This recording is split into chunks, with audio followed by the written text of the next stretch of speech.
सतत चलते रहेंगे। माँ प्रतिज्ञा है हमारी, हम सतत चलते रहेंगे, हम सतत चलते रहेंगे।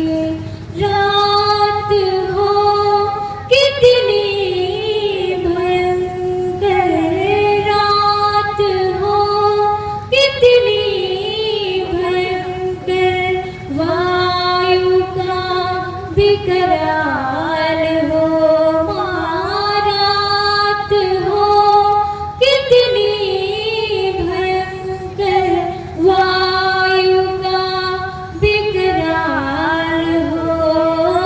माँ प्रतिज्ञा है हमारी, हम सतत चलते रहेंगे, हम सतत चलते रहेंगे।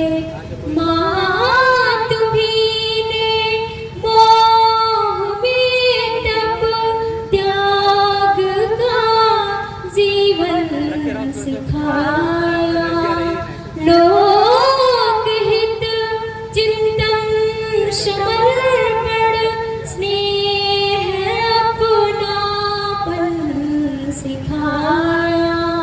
राह बाट भूले अगर हम, स्वार्थ की पकड़े डगर हम, तो अविद्या है हमारी। माँ प्रतिज्ञा है हमारी, हम सतत चलते रहेंगे, हम सतत चलते रहेंगे।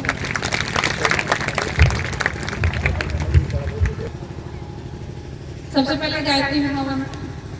ओम भूर्भुवः स्वः तत्सवितुर्वरेण्यं भर्गो देवस्य धीमहि धियो यो नः प्रचोदयात्।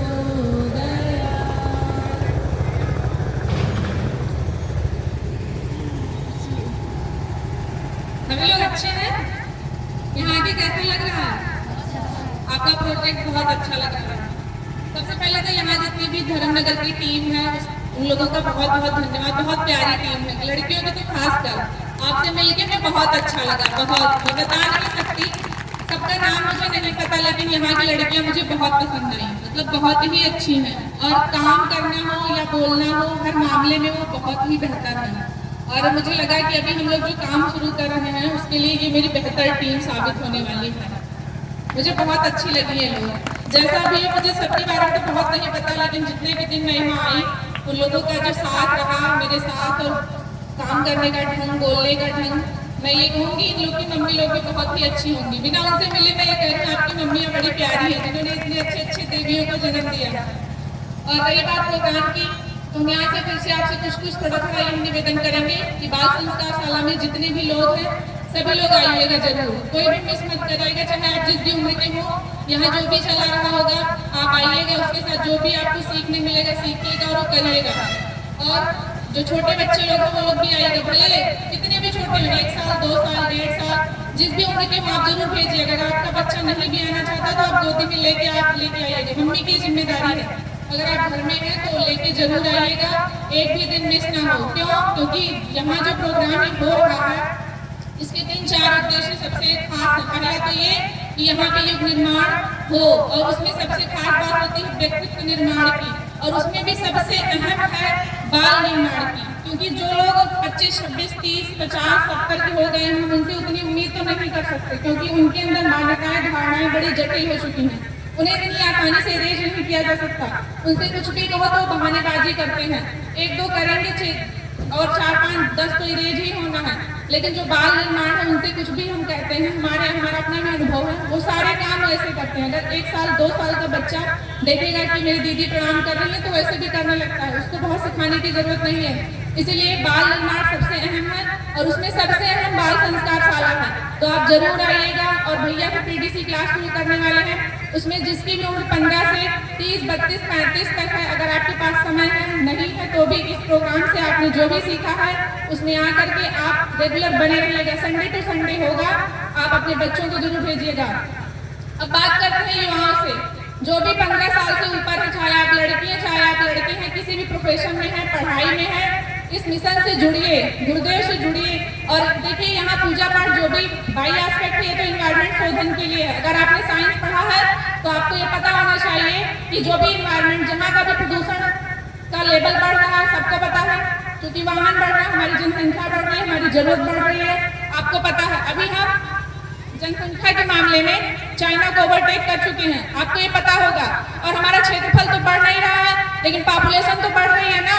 तो जो पॉपुलेशन बढ़ रही है तो वहाँ पे खाने की भी चीजें की डिमांड बढ़ेगी, पहनने की भी डिमांड बढ़ेगी, वाहन की भी डिमांड बढ़ेगी, उससे निकलने वाला धुआं हमारे एनवायरनमेंट को प्रदूषित करेगा। और दूसरी बात, प्रदूषण इतना बढ़ क्यों रहा है? क्योंकि जब जनसंख्या बढ़ेगी तो रहने के लिए घर चाहिए, और चूंकि सबका मेन फोकस केवल यही है हम ज्यादा पैसा कमा लेंगे तो हम सब कुछ खरीद सकते हैं। आप बताइए, अगर क्षेत्रफल फील्ड नहीं रहेगी तो अनाज क्या छत पे उगाएंगे? घर बना लेते हैं आप लोग, जंगलों को काट काट कर आप घर बना रहे हैं, तो क्या घर बन जाएगा तो छत पे अनाज उग जाएगा? नहीं उगेगा। इसलिए आपको ये चीज समझनी पड़ेगी कि आप चाहे जिस भी फील्ड के हैं, चाहे जो पढ़ाई कर रहे हैं, आप अपने सॉइल से, वाटर से, इन सब के लिए बहुत सजग हो जाइए। क्यों? अगर आपकी पीढ़ियां, जो भी आपके माता पिता हैं, 10, 15, 20 साल बहुत भी जिए, लेकिन उसके बाद आपको जीना है, आप अपनी जनरेशन को क्या देके जाएंगे? क्या देंगे उनको? केवल ईंटें पत्थर यही देंगे? गुरुदेव की बात तो मैं आपको भी बताऊंगी। पहले आप साइंस की बात करते हैं, आप माइंड की बात करते हैं, आप तर्क की बात करते हैं, आप बहस की बात करते हैं, तो पहले आप साइंस के स्तर पे समझ के दिखाइए। आपको समझ है इन चीजों की? क्यों नहीं समझते आप इन चीजों को? बस रील्स देखना, फोन में चलाना, देश भर की बातें करना, बहस करना, कहीं भी आए बैठे हैं चौड़ के एकदम से हम हिलेंगे नहीं, हम काम नहीं करेंगे। क्यों नहीं करेंगे काम? ऐसे कपड़े पहन के आप निकलते हैं, आपको शर्म नहीं आती? कोई भी बात, कहीं भी कोई भी प्रोग्राम हो रहा है, आपको क्यों काम नहीं करना? जब आप ऐसे प्रोग्राम में आने के बाद भी आप कोई काम नहीं कर पाते हैं तो आप घर में कैसे करते होंगे? क्या गारंटी है इसकी? माता पिता को कैसे सम्मान देते होंगे? तो मैं युवाओं से कह रही हूँ, अगर आपको युवा है, आपको लगता है कि मैं युवा हूँ, युवा की तरह जीना सीखिए, युवा की तरह रहना सीखिए। युवा कैसा होना चाहिए? प्रातःकाल उठ के रघुनाथा माता पिता गुरु नावे माथा। अगर आपको राम जैसा व्यक्तित्व, राम के बारे में सब बहुत कहते हैं, हम हिंदुत्ववादी हैं, हम सनातन में हैं, हम ये हैं, हम अल्फा हैं, बीटा हैं। पहले आप उस राम जी के व्यक्तित्व को अपने जीवन में जीने की हिम्मत ले आइए। वो अपने माता पिता का कितना सम्मान करते थे, सभी ने देखा है रामायण। कोई ये नहीं कह सकता मैं जानता नहीं हूँ, सबने देखा है राम जी को ना। अगर आप मानते हैं कि हम सनातन हैं, हम हिंदू हैं, जो भी आप मानते हैं, तो ऐसा जीवन जिए पहले आप। सबसे पहले उनको भी देखिए, उनके जीवन के हर एक एस्पेक्ट को देखिए। उन्होंने अगर पत्नी धर्म भी निभाया तो कितने अच्छे से निभाया, माता को प्रेम किया तो कितने अच्छे से किया, भाई को किया तो कैसे किया। अगर आपको सीखना है तो उनसे सीखिए। और आप युवा हैं, ये बात तभी साबित होगी, आपके व्यक्तित्व में वो चीजें होनी चाहिए, वो ऊर्जा होनी चाहिए कि आप अपनी ऊर्जा का सही प्रयोग करिए, सभी दिशाओं में काम करिए। जैसे देखिए, क्यों समाज को युवा से उम्मीद है? क्योंकि पहली बात, आपके पास बुद्धि है, आपके पास ताकत है, आपके पास समझने की क्षमता है, इसलिए आपसे उम्मीद की जाती है कि आप कोई भी काम करेंगे तो अच्छे ढंग से करेंगे। अब मान लीजिए 50, 55, 56 ईयर के कोई, उनके पास बहुत अनुभव है लेकिन एनर्जी नहीं है, तो वो काम कैसे कर पाएंगे? वो युवाओं के साथ, अगर युवाओं के पास सारी चीजें हैं, अगर वो नहीं काम करेंगे तो कोई बदलाव नहीं आएगा। इसलिए आपको इन चीजों को समझना पड़ेगा। और बात रही वायु प्रदूषण की, मैंने क्यों कहा?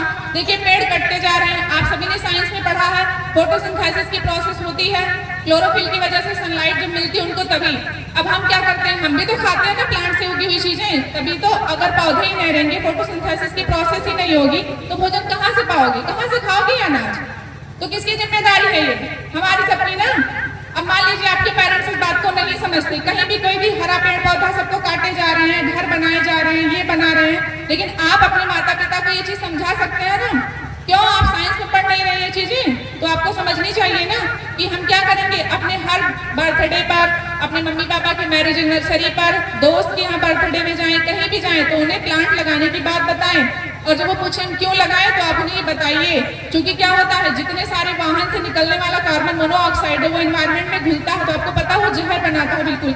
और चूंकि हमारी जिम्मेदारी है, क्यों अभी कोविड का टाइम था, देखो ऑक्सीजन सिलेंडर के लिए कितनी मारामारी थी, कितनी सारी जानें चली गई। क्या उस घटना से हमें सीखना नहीं चाहिए कि अगर हम वही तो सांसें ले रहे हैं ना, खींच रहे हैं अंदर ना, अब जब फेफड़े में जाएगा तो आपको पता है CO मिल जाता है, लेकिन अगर जब बाहर निकलेगा फिर से वही उसको मिलेगा गंदा वाला ऑक्सीजन, तो क्या हमारी बॉडी सही रहेगी? हम बीमार होंगे कि नहीं होंगे? तो हमें स्वस्थ रहना है कि नहीं? पढ़ने के लिए सबसे ज्यादा जरूरी क्या है? Be are mentally fit, physically fit होना चाहिए ना। अगर आप बहुत पढ़ने में तेज हैं लेकिन हर 15 दिन बीमार हो जा रहे हैं तो अच्छा रिजल्ट दे पाएंगे? नहीं दे पाएंगे ना। लेकिन अगर आप मेंटली बहुत फिट हैं, फिजिकली अनफिट हैं, तो भी नहीं दे पाएंगे। तो दोनों जिम्मेदारी है हमारी। हम आप साइंस पढ़ते हैं, चीजों को समझते हैं, तो जिम्मेदारी हमारी कि हम इस चीज को करें। अब जो भी यहाँ सभी लोग हैं, हम मैक्सिमम सभी युवा ही हैं, तो हम काम करेंगे ना। अब स्किल पे बात करते हैं, आपका स्किल्ड होना क्यों जरूरी है? जैसे मान लीजिए हर कोई पढ़ाई में ही सफल हो ये जरूरी नहीं, क्योंकि आपको पता हमारी पॉपुलेशन बहुत ज्यादा है। अगर 10,000 सीटें हैं एग्जाम में, अगर 10 लाख फॉर्म पढ़ रहे हैं तो 10,000 लोग तो जॉब पाएंगे।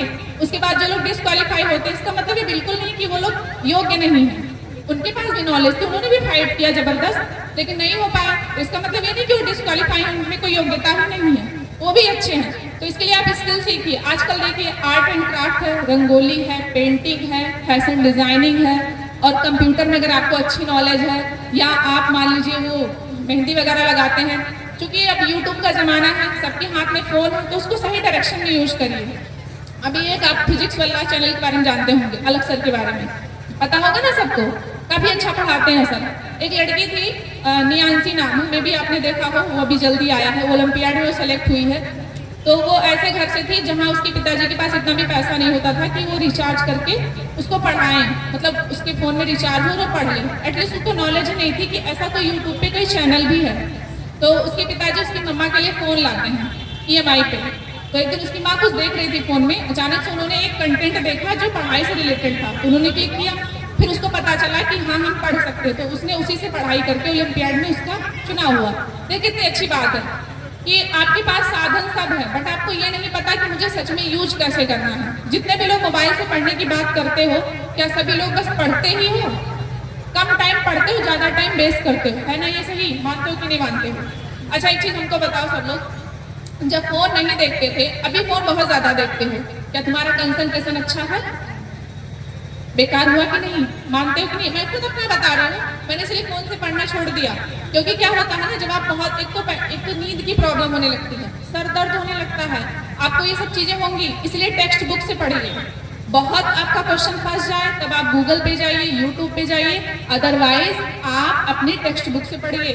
9 to 12 मैं पूरी गारंटी से बता रही हूँ, मैंने भी पढ़ाई की है, आपके टेक्स्ट बुक से एक्स्ट्रा कोई भी क्वेश्चन एग्जाम में नहीं आता, समझ रहे हैं? तो इसलिए आपकी बहुत जिम्मेदारी है कि अभी एग्जाम आने वाला 25 फरवरी से 10-12 का एग्जाम है, जो भी है पता होगा, तो आपकी जिम्मेदारी है कि अपने स्वास्थ्य का भी ध्यान रखिए।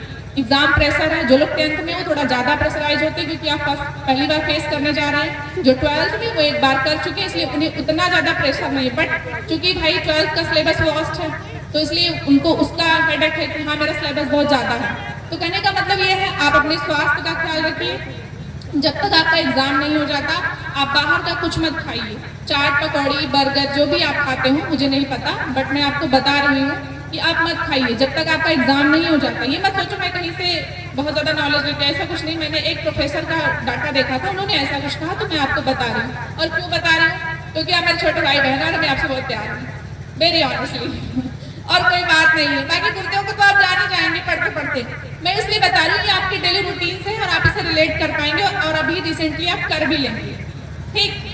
और जब भी आप पढ़ते पढ़ते बहुत बोर हो जाइए या आपको बहुत प्रेशर होने लगे, आप गायत्री मंत्र करिए 10 बार 11 बार अर्ली मॉर्निंग जब भी आप उठिए। ये चीज करना जरूर, सबको फायदा होगा। जिसको भी सिर दर्द की बहुत प्रॉब्लम है या जिसे नींद की प्रॉब्लम है कि मुझे नींद नहीं आती, तो ये होता है जब आप एग्जाम टाइम में बहुत लंबे समय तक पढ़ते हैं, क्योंकि पता है जब डेट शीट निकल जाती है तो कोई टेंशन रहता है, आप जो भी पढ़ते हैं वो आपकी इधर सेव नहीं होता। आप एग्जाम हॉल में वही लिखते हैं जो आप पूरे साल पढ़ते हैं। जिसने भी 10th पास किया उसे पता है। मैंने भाई अपना भी बता रही हूँ, थोड़ा थोड़ा आप भी रिलेट कर पा रहे होंगे, क्योंकि अभी टेंशन, अरे पेपर है पढ़ो पढ़ो, पड़ोसी में अगर कोई हो तब तो भयंकर प्रेस है कि वो पढ़ तो नहीं रही है, समझ रहे हैं ना। तो इसलिए आप अच्छे से पढ़िए, बिल्कुल बेहिचक टेंशन फ्री रहिए। सुबह उठिए, जब नहा धोकर के स्कूल जाने से पहले 5 मिनट खड़े हुए सीधे, जैसे सूर्य भगवान निकलते हैं ना, सुबह की धूप अच्छी होती है, जिसको भी रीढ़ की प्रॉब्लम है या आपको हेडेक की प्रॉब्लम बहुत होती है, सीधे सनलाइट के सामने खड़े हुए 5 मिनट केवल गायत्री महामंत्र करिए 108 बार। आंख बंद कर लीजिए, जैसे गुरुदेव माता जी को देख रहे हैं ना, उस सन में आप उन्हीं की छवि को देखिए और महसूस करिए कि गुरुदेव एक तरफ है, एक तरफ माता जी हैं, और हाथ जोड़ लीजिए और आंखें बंद करके 108 बार आप गायत्री महामंत्र करिए। मेरे कहने से ही आप 15 दिन करके देखो, अगर आपको अंतर महसूस हो तो आप कंटिन्यू करना, अदरवाइज यू कैन स्किप। ठीक, समझ रहे हैं ना। तो आपको एक टिप्स बताई जा रही है टू द पॉइंट एग्जाम को लेकर, और मैं पीडीसी में भी बताती हूँ, इसलिए मैं बता रही हूँ भाई सबका एग्जाम आ रहा है तो आपको ही फोकस करके पढ़िए। और एक बात याद रखिए, आप किसी भी घर से हो, किसी भी जाति से हो, किसी भी संप्रदाय से हो, किसी भी वर्ड से हो, किसी भी लिंग से हो, सक्सेस का किसी भी इन सब से लेना देना नहीं। आप चाहते हैं कि नहीं, this is the basic point. Okay, अगर आपको कुछ भी बनना है लाइफ में, चाहे आप लड़की हैं चाहे आप लड़के हैं, बट अगर आपने ठान लिया तो आपको कोई रोक नहीं सकता। इसलिए आपसे बार बार कहा जा रहा है, ईश्वर आपको बहुत एनर्जी देता है इस उम्र में, तो इसे सही दिशा में लगाइए और कुछ करके दिखाइए। ठीक, आप डॉक्टर बनना चाहते हैं, इंजीनियर बनना चाहते हैं, प्रोफेसर बनना चाहते हैं, पायलट बनना चाहते हैं, आर्मी में जाना चाहते हैं, किसी भी फील्ड में जाना चाहते हो आप बेहिचक जाइए। और लड़की हो तो जरूर सपने देखो, लड़के हो तो भी देखो, लड़की हो तो भी देखो, किसी से डरना नहीं। कोई कुछ भी कहे, बस अपने इरादे नेक रखना, अपनी नीयत अच्छी रखना, तो आपको कोई रोक नहीं पाएगा। हम गुरुदेव से कैसे जुड़े, अपनी कहानी बताएं। सोच रहे होगे ना कि हम कैसे जुड़े। हम जब क्लास 7th में थे तो मेरे बड़े मम्मी पापा जुड़े थे, उन्हीं लोग की कृपा से उनके यहाँ बुक्स आती थी, तो मुझे पढ़ने का बहुत शौक है, आज भी है और हमेशा से है। एकेडमिक मेरा अच्छा रहा है, आज भी अच्छा है और तब भी था।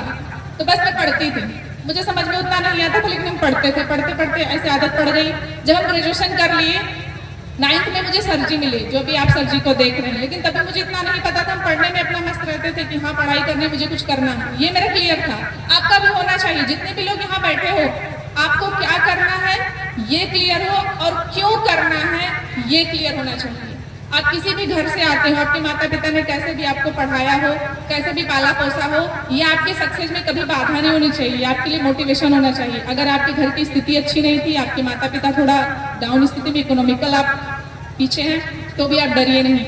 आप अपने सपने को देखिए और डेडिकेशन रखिए। वो जो किताबें हैं वो बस उन्हें पन्ने मत समझिए, वो आपका सबसे बड़ा हथियार है, ये बात याद रखिए। और अपनी कलम में इतनी ताकत रखिए और समझिए। मुझे गुरुदेव से क्या मिला मैं आपको बताती हूँ। मुझे समझने की शक्ति मिली, मुझे अपने माता पिता के प्रति जितना सम्मान है, गुरु के प्रति इतना समर्पण है, वो मुझे गुरुदेव के साहित्य से मिला। इसलिए मैं बार बार कहती हूँ, आप पढ़िए। आप पढ़ेंगे तो आपको एकेडमिक का भी इम्पोर्टेंस पता चलेगा और गुरुदेव का भी। गुरुदेव ने हर टॉपिक पे लिखा है, आपको जिस पे भी पढ़ना हो, मित्रता पे, खान पान पे, हेल्थ पे और सारी फील्ड पे बहुत सारा लिखा है। तो आप छोटी छोटी किताबों से शुरू करना पढ़ना, और 1 पेज डेली पढ़ना। 2-3 चीजें हमेशा करना, अगर आपके घर में हो, नहीं हो तो यहाँ से लेके जाइएगा। गुरुदेव की प्रतिमा ले जाइएगा जो छोटी वाली है, मंत्र लेखन ले जाना, ठीक, और उसके बाद में साहित्य ले जाना। एक बुक आई है, अधिकतम नंबर कैसे पाएं, अधिकतम अंक कैसे पाएं, सॉरी, सब लोग ले जाना जिसका एग्जाम है, 10th से और 12th वाले। ज़्यादा महंगी नहीं है, ले जाना, जरूर ले जाना। हम तो अपने बाल संस्कार शाला में सारे बच्चों को दिए थे, पिछली बार भी, इस बार भी देंगे, हर बार देते हैं। और आप ले जाना, उसमें सारी चीज़ें बताई गई हैं कि फोकस होकर कैसे पढ़ें, किन चीज़ों को अवॉइड करें। और एक आसन उसमें बताया गया है, गणेश आसन, उसको भी जरूर करिएगा, आपको काफ़ी उससे रिलीफ मिलेगा। देखिए हम भी योगा करते हैं, इसलिए आपको बता रहे हैं। योगा के बहुत सारे मतलब फायदे हैं, और खासकर आप एग्जाम टाइम में हो तो और ज़्यादा करिए, क्योंकि एक प्रेशर होता है जो हम अपने घर वालों को, मम्मी पापा को नहीं बता पाते। वो ये चीज़ बहुत बर्डन हो जाता है, यहाँ पे लगता कुछ लद गया है, क्योंकि आप सारे सब्जेक्ट पढ़ते रहते हैं, कंटिन्यू पढ़ते रहते हैं। तो इसलिए आप इसको हल्का रखिए। और सबसे खास बात, बहुत स्ट्रेस हो जाए तो घर में बैडमिंटन हो, रस्सी हो, इन चीज़ों से कूद लीजिए, क्योंकि गर्ल्स को भाई रनिंग के लिए अलाउ नहीं करेंगे घर वाले, हम लोग जिस क्षेत्र में हैं। ये बात हम समझ रहे हैं, तो आप लोग रस्सी कूदिएगा ताकि आपके शरीर के हर पार्ट से, हर नर्व से स्ट्रेस दूर हो जाए। और जैसे स्ट्रेस दूर होगा आपको पढ़ाई में मन लगेगा। ठीक, तो सपने देखिए और डरिए नहीं, बड़े सपने देखिए। देखिए एपीजे अब्दुल कलाम जी भी कहते हैं बड़े सपने देखिए, तो जरूर देखिए और आप कर लेंगे, ये भरोसा आप रखिए। और डेली जब भी आपको कोई निगेटिव टोन बोले या आपका मोटिवेशन डाउन होने लगे, अपने आप से सेल्फ टॉक करिए। जब भी कुछ अच्छा करिए, तुम्हारे गुरुदेव कहते हैं शाबाशी दीजिए अपने आप को, अपने हाथ में उठाइए और उसे खुद ही शाबाशी दीजिए। जैसे अगर आपने 5 बजे उठने का सोचा था, सुबह 5 बजे नींद खुले तो सबसे पहले उठ के खुद को शाबाशी दीजिए, शाबाश शाबाश। जैसे मेरा नाम पूजा है ना, तो शाबाश पूजा, शाबाश पूजा, शाबाश पूजा, आपका जो भी नाम हो। ठीक, तो डेली डेली छोटे छोटे संकल्प लीजिए कि अब हम 3 दिन इस चीज को करेंगे। अगर 3 दिन पूरा हो जाए तो 6 दिन, 6 दिन पूरा हो जाए तो ऐसे 9 दिन, फिर 12, फिर 18, ऐसे करके आप देखेंगे कि आप पूरे साल एक टाइम पे जागते हैं और आपको बहुत फायदा होगा। अब गायत्री मंत्र करने की बात, अगर आप सुबह 6 बजे उठते हैं तुरंत उठ के कर लीजिए, मतलब फिक्स टाइम हो। ये नहीं कि आज 6 बजे किए, कल 12 बजे करेंगे, परसों 1 बजे, फिर उसके बाद नहीं करेंगे, इससे कुछ नहीं होगा। फिक्स टाइम क्यों कहा गया ऐसा? हमारे यहाँ भोजन को भी फिक्स टाइम कहा गया है, सोने को भी फिक्स टाइम कहा गया। इस फिक्स टाइम का मतलब क्या होता है? फिक्स टाइम मतलब जैसे देखिए, जब हम फिक्स टाइम पे भोजन करते हैं तो आपको पता होगा हमारे पेट में bile juice, digestive juice release होते हैं। अब जब आप एक ही टाइम पे खाते हैं तो आपके सिस्टम को ये पता चल जाता है कि अब मुझे ये जूस रिलीज करना है। क्यों? फूड को ब्रेक डाउन करने के लिए। समझ रहे हैं ना, आपने पढ़ा होगा साइंस में। तो HCl रिलीज होता है, वो भोजन को ब्रेक डाउन करता है, उसी से आपके बॉडी में वो भोजन अच्छे से पच जाता है। तो ये फिक्स टाइम का है। ऐसे ही जब आप फिक्स टाइम पे कोई काम डेली करेंगे तो उस समय एक एनर्जी का फ्लो होता है जो आपकी बॉडी में इंटर करेगा और आपको अच्छा महसूस होगा। इसलिए हर काम को फिक्स टाइम पे करना चाहिए। स्कूल आप फिक्स टाइम पे क्यों आते हैं? क्योंकि नियम है और वो आपका आदत बन जाता है। ऐसे हर काम को फिक्स टाइम पे करिए, एकदम रिजिड मत रहिए। कोई इमरजेंसी आ जाए तो थोड़ा फेरबदल चल सकता है, but fix time is very important. देखिए, समय की कद्र करिए तो समय आपको बहुत कुछ देगा, लेकिन अगर आपने कुछ समय की इज्जत नहीं की तो बाद में आप बहुत पछताएंगे। और दुनिया में हर चीज आई थिंक आप गेन कर लेंगे, बट टाइम को आप नहीं कर पाएंगे। जैसे अभी आप क्लास 12 में जो सिलेबस पढ़ रहे हैं, अगर मैं अब चाहूँ पढ़ना तो क्या मैं पढ़ पाऊंगी? समझ मुझे आ जाएगा, बट जिस डेडिकेशन से आप लोग पढ़ रहे हैं क्या मैं भी पढ़ लूंगी? तो इसलिए हर क्लास का, हर चैप्टर का, हर टेक्स्ट बुक का आपकी लाइफ में बहुत अहम रोल है। पता है, जहाँ आप लोग हो ये लाइफ का सबसे गोल्डन एरा है। डोंट मिस, कभी भी इसको हल्के में मत लेना, क्योंकि यही वो चीज है, यही वो न्यू है जो आगे आपके फ्यूचर को बहुत ब्राइट कर देगी। ठीक, तो आप सपने देखिए और अपने सपनों के लिए दिन रात मेहनत करिए। और सबसे खास बात, अपने माता पिता से बहुत प्यार करिए, क्योंकि आज आप जहाँ हैं, जो कुछ भी है कर पा रहे हैं, उनकी फ्रीडम की वजह से है। वो अपनी स्थिति से बहुत गुना ज्यादा आपको दे रहे होंगे, क्योंकि हर माता पिता यही चाहते हैं मेरा बच्चा मुझसे बहुत आगे जाए। वो बहुत कष्ट सह करके आपको यहाँ तक पहुँचाते हैं। तो कभी भी अगर आप बहुत एजुकेटेड हो गए हैं, बहुत पैसा कमाने लगे, फिर भी अपने माता पिता को कभी डिसरिस्पेक्ट मत करिएगा, क्योंकि हमारे शास्त्रों में कहा गया है ना, माता पिता को क्या भगवान का दर्जा दिया गया। क्यों कहा जाता है ऐसा? क्यों हम माता पिता को प्रणाम करते हैं? और एक बात आप सभी स्टूडेंट से कहेंगे, आस्क क्वेश्चन, प्रश्न पूछिए। ये विद्यार्थी जीवन में बहुत जरूरी है। और पता है गुरुदेव के साहित्य मुझे इतने प्रिय क्यों है? क्योंकि मैंने जितने सारे प्रश्न पूछे थे, सारे के उत्तर मेरे गुरुदेव के साहित्य में मिले मुझे, इसलिए मुझे वो सबसे प्रिय हैं। और मैं उन्हें एकदम बढ़िया से पढ़ती हूँ, कभी ब्रेक नहीं होता। कुछ भी हो जाए, कहीं भी मुझे सुनना पड़े तो भी मैं बिना सुने रह नहीं पाती, क्योंकि जितने सारे प्रश्न मैंने किए वो सारे उत्तर गुरुदेव के साहित्य में मुझे मिले। अभी मैंने आपसे कहा ना कि माता पिता को हम सम्मान क्यों करें, क्वेश्चन ये उठता ना। हमारी संस्कृति हमें सिखाती है कि जो हमें कुछ देता है हमें उसका सम्मान करना चाहिए। कहता है ना कि जो हमें कुछ देते हैं वो हमारे लिए भगवान होते हैं, जैसे हमारे सूर्य भगवान। हम उन्हें भगवान कहते हैं ना, एकमात्र ऐसे देवता जो हम प्रत्यक्ष आंखों से देख पाते हैं, है ना? ऐसे भगवान। सब लोग कहते हैं ना भगवान को दिखाइए, भगवान को दिखाइए। आपसे कोई कहेगा तो दिखा देना कि देखो आपके ऊपर है भगवान। वो ना हो गए तो पूरी दुनिया अंधकार में रहेगी। वो निकलते हैं, फोटोसिंथेसिस की प्रोसेस होती है, प्लांट बनाते हैं, तभी हम भोजन कर पाते हैं। मानते हैं ना इस चीज को? उन्हीं की वजह से हमें विटामिन डी मिलता है ना। तो हुए ना हमारे भगवान, इसलिए हम उनको नमस्कार करते हैं, प्रणाम करते हैं। और माता पिता को क्यों करती हूँ? वो माँ हमें जन्म देती है। पता होगा, जब साइंस आपने पढ़ा होगा तो पता होगा, जब माँ बच्चे को जन्म देती है तो 20 हड्डियां जितनी टूटती उतना पेन वो सहती है। तो जिसने आपको इस दुनिया में लाने के लिए इतना दर्द सहा कि आपको उसका सम्मान नहीं करना चाहिए? बिल्कुल कभी भी लड़कियां तो मैं आपसे खास यही कहूंगी, कभी भी अपनी माँ से तुम तड़ाक नहीं करिएगा। माँ और बेटी का रिश्ता बिल्कुल सहेली के जैसा होना चाहिए, क्योंकि ये जान लो दुनिया में आप कुछ भी हासिल कर लीजिए, दोबारा माँ नहीं मिलेगी आपको, वो प्यार कोई नहीं देगा। मानती है कि नहीं? तो बिल्कुल। और पिताजी आपके इतना आपके लिए करते हैं, आपका भरण पोषण, पैसा, फीस, कॉपी सब कुछ आपको देते हैं ना, तो इसलिए अपने पिताजी को भी उतना सम्मान दीजिए। हम धरती माँ को इतना सम्मान क्यों देते? अपनी सीना माँ चीर के वो अनाज पैदा करती है, तब हम खा के जिंदा होते हैं। वो अनाज ना हो तो क्या हम रहेंगे? नहीं रहेंगे। तो इसलिए हमें उनका सम्मान करना चाहिए। दीपावली पे आप देखते होंगे हर जगह दीपक रखा जाता है। हमारी संस्कृति में देखिए जिसको हम भूर बोलते हैं, जहाँ पे गोबर ओबर डाल देते हैं, हमारे यहाँ उसका भी सम्मान किया जाता है। क्यों? वो वर्मी कंपोस्ट है, हमारे खेतों में जाता है, हमारे खेतों को उससे पोषण मिलता है, इसलिए हम उसका भी सम्मान करते हैं। जाता देखते होंगे, जाता पे दीपक रखा जाता है। क्यों? पुराने जमाने में उससे अनाज निकाल करके तब हम खाते थे, इसलिए हम उसको भी सम्मान देते कि वो भी हमारे लिए भगवान है।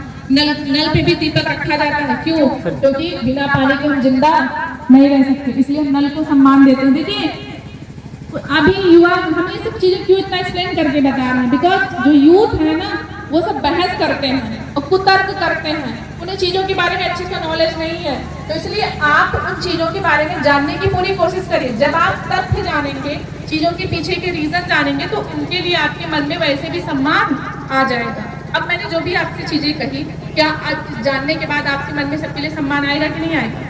क्योंकि जो आपको दे रहा है इतना कष्ट सह करके आप उसका सम्मान करेंगे ही करेंगे। इसलिए स्टूडेंट्स आस्क क्वेश्चंस, क्लास में रहिए तो भी क्वेश्चन पूछिए, कहीं कुछ भी हो रहा हो तो भी क्वेश्चन पूछिए। अगर आपके माता पिता इस प्रांगण में आए हो तो भी आप पहली बार आए तो भी पूछिए, पिताजी ये क्या हो रहा है, अच्छा इसको करने से क्या होगा, फिर ये क्या होगा, पूछिए। नहीं बड़े वाले पिताजी सामने हैं उनसे पूछिए, वो तो हर सवाल का सही जवाब देते हैं, सटीक जवाब देते हैं जिसे कहते हैं। और पता है गुरुदेव की सबसे खास बात क्या है? बेटियों से सबसे ज्यादा प्यार करते हैं, बहुत प्यार करते हैं। मुझे तो बहुत, आप भी जुड़ जाइए, आप भी गुरु से तो जुड़ने का एक माध्यम है। आप स्टूडेंट हैं, पढ़िए, गुरुदेव की साहित्य जरूर पढ़िए। अगर आप मान लीजिए बुक्स में उतना इंटरेस्ट नहीं ले पाते हैं तो शांति कुंज हरिद्वार की वीडियोज है, जीजी की वीडियो सुनिए, डॉक्टर साहब की वीडियो सुनिए, चिन्मय भैया की वीडियो सुनिए। उसमें बहुत सारी सुरभित स्मृतियां हैं जिसमें ये बताया गया है कि लोग कैसे गुरुदेव से जुड़े। आप उसको सुनिए, अपने अंदर की श्रद्धा को जगाए रहिए। गुरुदेव अगर आप में थोड़ी सी भी श्रद्धा जगी, गुरुदेव आपको कहीं ना कहीं से उठा लेंगे। और स्टूडेंट्स जीवन में हमेशा मुस्कुराते रहना, कुछ भी होगा, कम होगा ज्यादा होगा, अपनी हंसी को कभी मरने मत देना।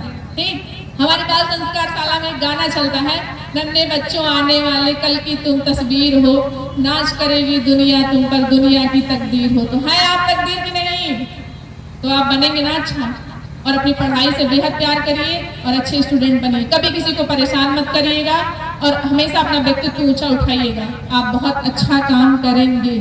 ठीक, अब हमेशा अपने पे भरोसा रखिएगा। कोई आपको कुछ भी कह दे लेकिन अपने आप को कभी निगेटिव नहीं बोलना। हमारे सर जी हमेशा एक बात सिखाए हैं, हमारे सर जी की ही देन है कि हम लोगों में निगेटिव नहीं देख पाते, क्योंकि हमारे सर जी भी किसी में निगेटिव नहीं देखते। तो इसलिए हम लोग के सामने कोई किसी भी दृष्टिकोण का आता है, ऐसा नहीं हमें पता नहीं चलता, लेकिन हमारे सर जी ने उसमें अच्छे से अच्छा कैसे देखे ये सिखा दिया है। तो हमेशा संगति ऐसी चुनना जो आपको विपरीत परिस्थितियों में भी अनुकूलता कैसे लानी है, कैसे देखना, कैसे चलना, वो सिखा दे। और हमेशा अच्छी संगति में रहना, क्योंकि संगति का असर बहुत होता है।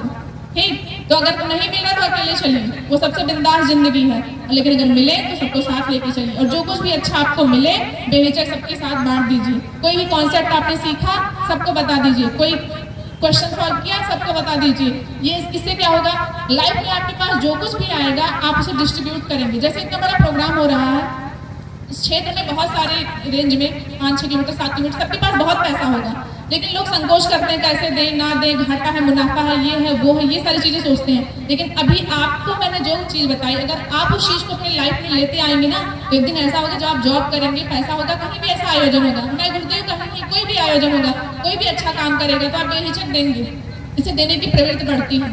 ठीक, तो एक क्लास में भी, अपनी क्लास में भी एक दूसरे का हेल्प करना। अगर कोई भी मान लीजिए थोड़ा सा डाउन बैकग्राउंड से आ रहा है, उसके पास बुक्स की प्रॉब्लम, अपनी बुक्स बेहिचक दे देना, कॉपी दे देना, पेंसिल दे देना, जो भी आपसे बन पड़े आप देने की आदत डालिए। और हमेशा दूसरे की हेल्प करिए, कभी किसी में कोई कमी दिखे तो उसकी अवहेलना मत करना, किसी को कष्ट नहीं देना, विद्यार्थी बन के निकलना। जिस भी विद्यालय से निकलना, वहाँ के सारे टीचर्स का हमेशा सम्मान करना, क्योंकि पता है टीचर्स नहीं होते तो हमारे विद्यालय जो चल रहे हैं वो भी अच्छे से चल नहीं पाते। हमेशा ये सोचना है मुझसे कुछ ज़्यादा होंगे तभी तो अध्यापक बने हैं, हमें ज्ञान दे रहे हैं, और ज्ञान देने वाला हमेशा श्रेष्ठ ही होता है। ठीक, तो अच्छी संगति में रहिए, अपने स्वास्थ्य को अच्छा रखिए, गुरुदेव के साहित्य पढ़िए, माता पिता से बहुत सम्मान से पेश आइए और अपनी पढ़ाई से बहुत प्रेम करिए और ऊंचे और अच्छे सपने देखिए। और हमेशा सोचिए कि हमारे आसपास जो भी स्थिति है उसको बदलने में जो भी हमसे प्रयास हो सकेगा हम करेंगे। ठीक, और बाल संस्कार शाला में सब लोग जरूर आइएगा। बहुत बहुत धन्यवाद।